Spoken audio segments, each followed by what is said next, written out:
ठाकुर जी की माला जी की सेवा करते हैं, और जिस प्रकार से एक पुष्प पहले सोई में पुरवा, फिर दूसरा पुष्प, तीसरा पुष्प, चौथा पुष्प, ऐसे जब यह सूत्र में, यह जीवन एक सूत्र है, और यह जीवन के सूत्र में जब एक के बाद एक पुष्प हम पिरोते हैं, और जब जीवन का अंत होता है, इसका फल क्या है?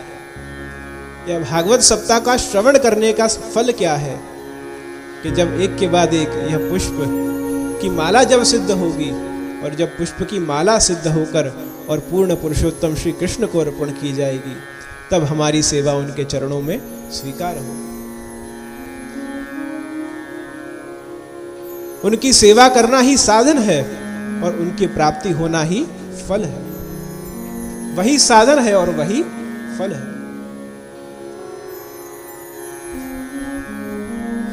इस कलिकाल में श्रीमद् भागवत जी एक ऐसे साधन हैं कि जहां कलिकाल से जीव को बाहर कैसे निकलना, और बाहर निकलकर और प्रभु की प्राप्ति कैसे जीव कर सकता है, वह मार्ग श्रीमद् भागवत जी बताते हैं। काल व्याल मुखग्रास त्रास निर्णाश हेतवे श्रीमद् भागवतम शास्त्रम कलौ कीरेण भाषितम्। जो कलिकाल में एक प्रकाशमान होकर और एक राह जीव को दिखाता है, वह श्रीमद् भागवत जी है। श्रीमद् भागवत जी के इस ज्ञान यज्ञ में जब हम सभी यहां उपस्थित होकर जिस प्रकार यह सप्ताह यज्ञ है, श्रीमद् भागवत जी को 7 दिन में समझना, उसका गुणानुवाद करना असंभव है, परंतु इस 7 दिन में, यह 7 दिन परीक्षित के पास थे और यह 7 दिन हमारे पास है। सोमवार से लेकर रविवार तक वही 7 दिन है, और इसी 7 दिन में हमें घूमना है, और यही 7 दिन में, यही सप्ताह में हम किस प्रकार से भगवद भक्ति, भगवद सत्संग कर सकते हैं, वह यह सप्ताह ज्ञान यज्ञ हमको समझाता है।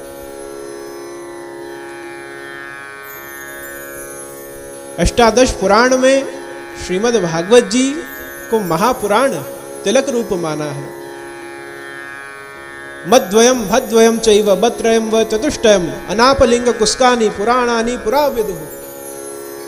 जो अष्टादश पुराण है, मत्स्य पुराण, मार्कंडेय पुराण, ब्रह्मवैवर्त पुराण आदि जो अष्टादश पुराण है, वह सब पुराणों में श्रीमद् भागवत जी को तिलक स्वरूप माना है, मुख्य माना है। श्रीमद् भागवत पुराण तिलकम यद वैश्वनानाम धनम।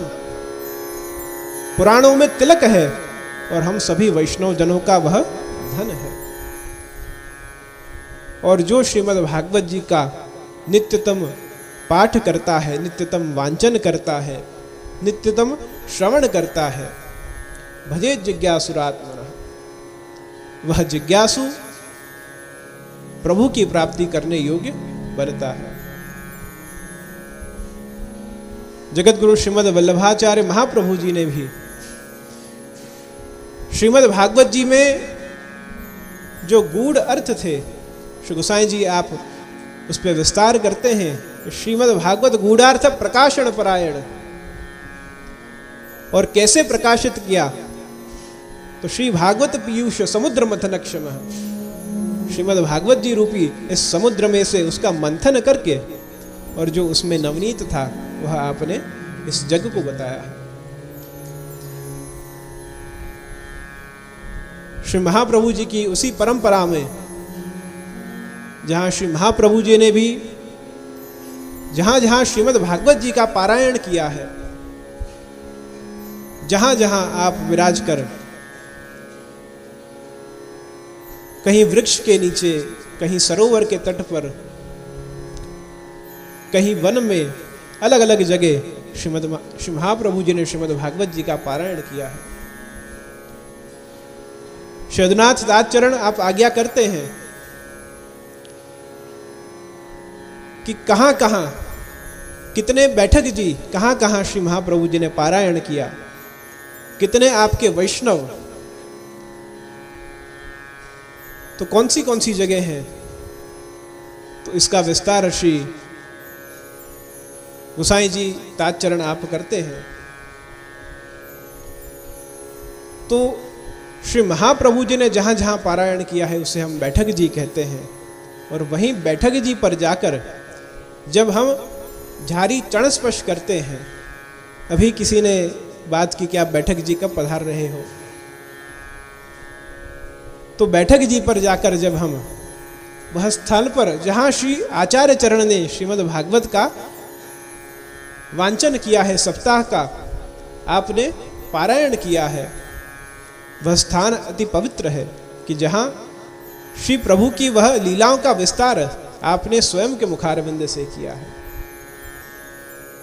एक प्रश्न अगर पूछें कि हम सब जो उपस्थित हैं हम सब कौन हैं, यह प्रश्न अगर पूछा जाए कि हम कौन हैं, तो हम कौन हैं? हम वैष्णव हैं। हम गले में क्या धारण करते हैं? तो हम गले में कंठी धारण करते हैं।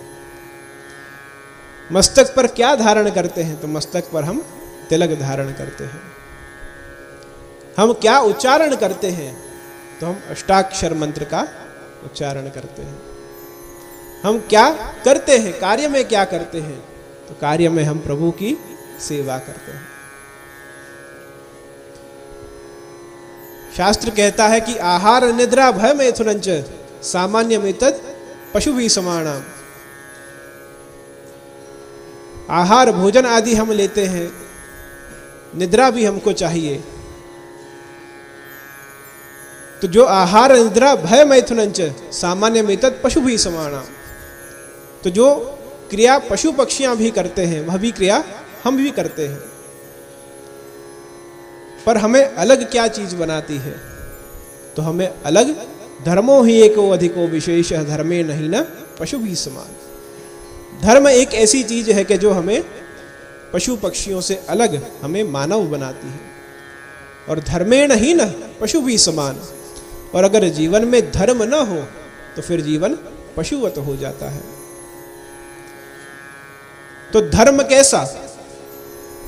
तो व्याख्या करते हैं धारयति इति धर्म। जो धारण किया जाए उसे धर्म कहते हैं। शास्त्र 4 प्रकार कहता है कि 4 प्रकार है। सबसे पहला धर्म, दूसरा अर्थ, तीसरा काम और चौथा मोक्ष। शास्त्र 4 पुरुषार्थ बताता है, धर्म अर्थ काम मोक्ष। एक लौकिक पुरुषार्थ है, परंतु पुष्टि 4 पुरुषार्थ कौन से? लौकिक पुरुषार्थ धर्म, हम मानव धर्म को पालन करते हैं, वो हमारा धर्म है। हम कमाते हैं, धंधा करते हैं, व्यवसाय करते हैं, वो अर्थ है। अलग अलग हमारी इच्छाएं हैं, उसकी पूर्ति करते हैं, वह काम है। और मोक्ष जब हरि शरण होंगे तब मोक्ष की प्राप्ति होगी। ये लौकिक पुरुषार्थ है। परंतु श्री आचार्य चरण कहते हैं कि लौकिक पुरुषार्थ से कई अलग, जब पुष्टि जीव पुष्टि पुरुषोत्तम के शरण में आता है तो उसका ये 4 पुरुषार्थ धर्म अर्थ काम मोक्ष, श्री आचार्य चरण आप बताते हैं कि पुष्टि मार्गे हरे दास्यम धर्मोर्थो हरिरेवहि कामो हरे धृतक्षैव मोक्ष कृष्णस्य चेद्रुवम। पुष्टि मार्गे हरे दास्यम, हमारा धर्म क्या है? तो पुष्टि मार्गे हरे दास्यम, श्री हरि का दास बन के रहना वो हमारा धर्म है। अर्थो हरिरेवहि, अर्थ क्या है? धन संपत्ति कमाना वह अर्थ है, वो लौकिक में अर्थ है। परंतु पुष्टि जीव के लिए यह धन धर्म ही ते पायो, जा धन को मुनि जप तप खोजत वेद हूँ पार न पायो, यह धन धर्म ही ते पायो। वह अर्थ, अर्थो हरिरेवहि, हरि स्वयं ही अर्थ। हमारे सबसे मूल्यवान वस्तु कौन सी? तो वह स्वयं श्री कृष्ण है। अर्थो हरिरेवहि कामो हरे धृतक्षैव, कामना क्या? लौकिक में कामना होगी मुझे यहाँ तक पहुँचना है, मुझे ये गाड़ी लेनी है, मुझे वो घर लेना है, मुझे वो प्रमोशन चाहिए, बहुत सारी लौकिक कामनाएं रहती हैं। परंतु अलौकिक कामना क्या? अलौकिक कामना कि श्री हरि का दास, हरि का सेवक बन के हमेशा मैं रहूं, वो अलौकिक कामना है।